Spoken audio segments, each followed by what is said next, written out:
viennent en audience et sortent pour parler au micro, ce n'est qu'une partie visible de l'iceberg. Ce qui s'est passé à l'intérieur dans les huis clos, ça n'a rien à voir avec la diplomatie.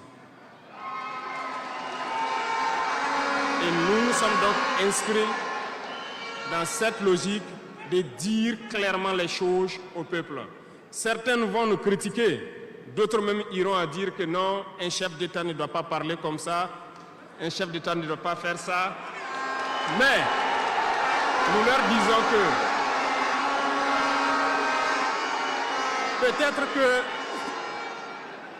peut-être que ces gens qui critiquent de cette façon lorsque nous disons la vérité, peut-être qu'ils ont une école où ils ont appris à être chef d'État, comment le chef d'État doit être. Sinon, je n'ai pas encore vu cette école. Et pourquoi nous devons ressembler forcément aux autres, faire comme les autres?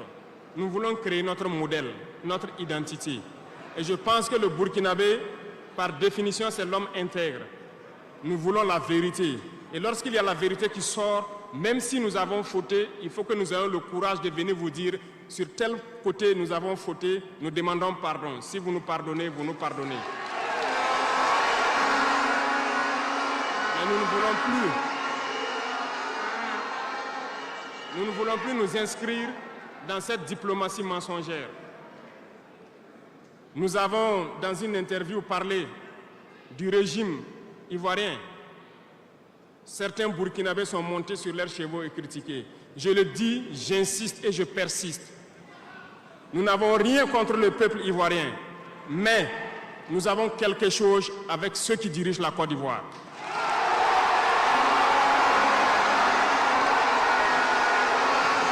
Nous le disons et nous le répétons encore.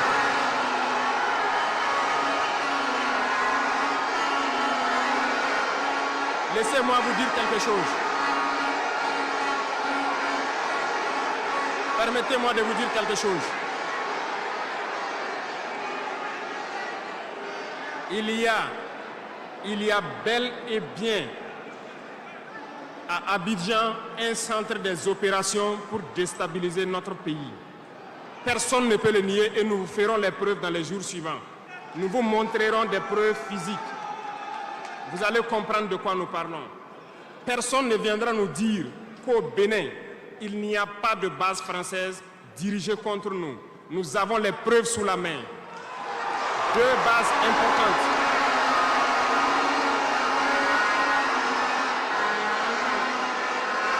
Nul ne peut le contester. Et je les mets au défi. Et nous n'avons rien contre le peuple béninois. Là, nous avons un problème avec la politique des dirigeants béninois. Et nous le disons haut et fort encore. Dans cette diplomatie, nous avons décidé de dire la vérité. Il y a bel et bien 2 bases, une vers Kandi et l'autre en allant vers Porga ou je ne sais pas quelle localité. Des pistes ont été réaménagées à plus de 3000 mètres de long. Des avions atterrissent, les gens équipent et forment les terroristes là-bas. Nous avons des enregistrements audio d'agents français au Bénin là-bas qui se jouent le centre des opérations des terroristes. Ils montent les opérations avec eux. Ils les aident à se soigner. Ils font tout ce qu'il y a là-bas. Nous avons tous les détails sur eux. Et vous ne voulez pas qu'on le dise à notre peuple? On va le dire. Si vous ne le voulez pas, s'ils ne le veulent pas, qu'ils arrêtent de se comporter ainsi. C'est simple. Nous n'avons forcé personne à prendre son indépendance. Si vous décidez de rester dans votre situation, mais ne prenez pas vos pays pour en faire des bases arrière parce que ce sont vos populations qui vont en souffrir après. Et ce n'est pas une bonne politique. Nous le disons par expérience, et je le répète toujours, le Burkina a été une base arrière pour déstabiliser certains pays. Et ce n'est pas bien. Le Burkina a été une base arrière à un moment donné pour les terroristes ici. Voilà le prix que nous payons.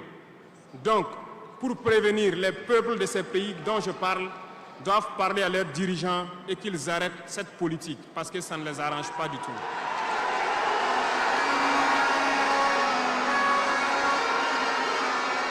Pour venir, dans le volet communication et culture, nous avons lancé plusieurs initiatives. Au cours de l'année 2024, vous avez pu célébrer avec nous donc, le mois donc, de consommation locale. Nous avons eu les journées traditionnelles, le mois du patrimoine. Beaucoup d'activités ont été menées. Nous allons continuer à ramener donc, en surface, donc, notre culture, parce que c'est de là que nous retrouvons notre identité. Nous allons continuer des actions dans ce sens, à mettre en valeur notre culture, à mettre en valeur donc nos coutumes et à mettre en valeur le vivre burkinabé. Et nous souhaitons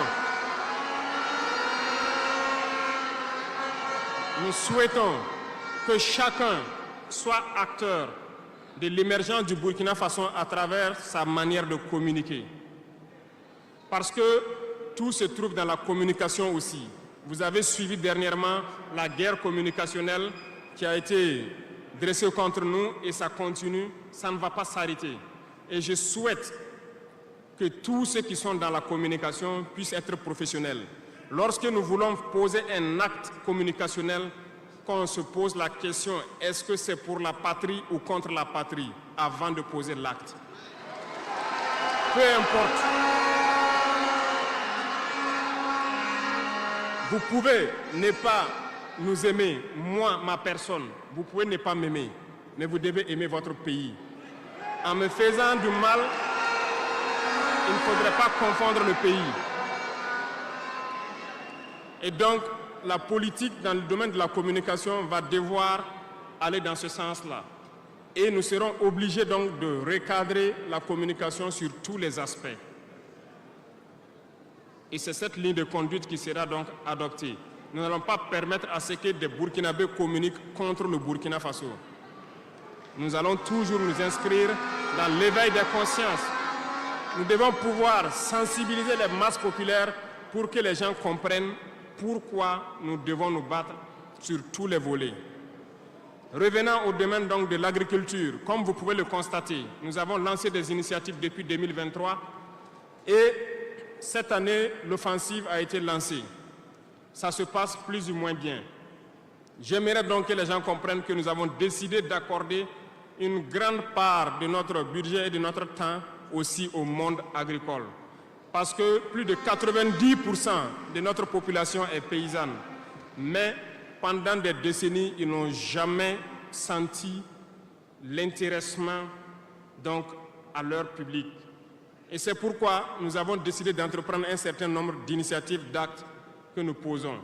Nous aimerions pouvoir labourer tous les champs de tous les paysans de Burkina Faso, les donner les semences qu'il faut et les permettre de pouvoir avoir les intrants nécessaires à coût subventionné pour pouvoir nous aider dans la lutte contre l'insécurité alimentaire.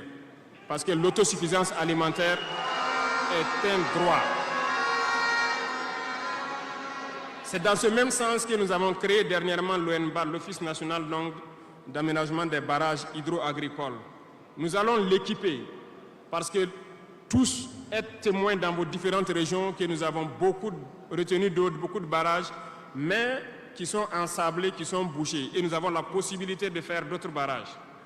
Nous sommes en train de payer de l'équipement pour cet office pour qu'il puisse se déployer sur le territoire et avec la contribution des populations, pouvoir construire beaucoup de barrages et désensabler beaucoup de barrages.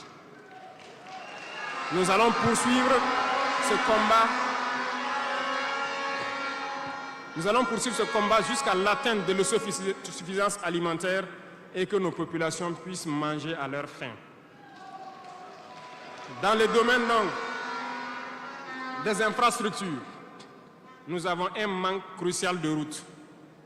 Et en faisant l'analyse, nous avons trouvé pour certaines routes des études très vieilles.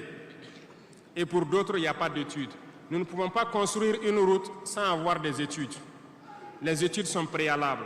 Voilà pourquoi dans ce secteur, nous avons ordonné au ministère de faire beaucoup d'études sur beaucoup de tronçons ce qui nous permettra donc à l'avenir de pouvoir lancer des travaux et bien faire ces travaux pour que ce soit durable sur beaucoup de tronçons. Pour cela, nous avons remarqué que les frais pour bitumer 1 km de tronçon, nous sommes autour de 500 millions de francs. Donc pour 100 km avec les ouvrages d'assainissement, nous n'avons pas moins de 60 milliards pour faire 100 km de route bitumée. C'est très cher et très coûteux. La technique a été de créer donc des brigades d'intervention, donc des infrastructures. Nous sommes en train donc de vouloir équiper plusieurs brigades avec de l'équipement pour faire le minimum et permettre donc aux entreprises aussi du BTP de vivre et de faire une partie. Nous allons partager donc la poire en deux pour pouvoir baisser les dépenses et pouvoir faire le maximum de routes possibles dans un laps de temps.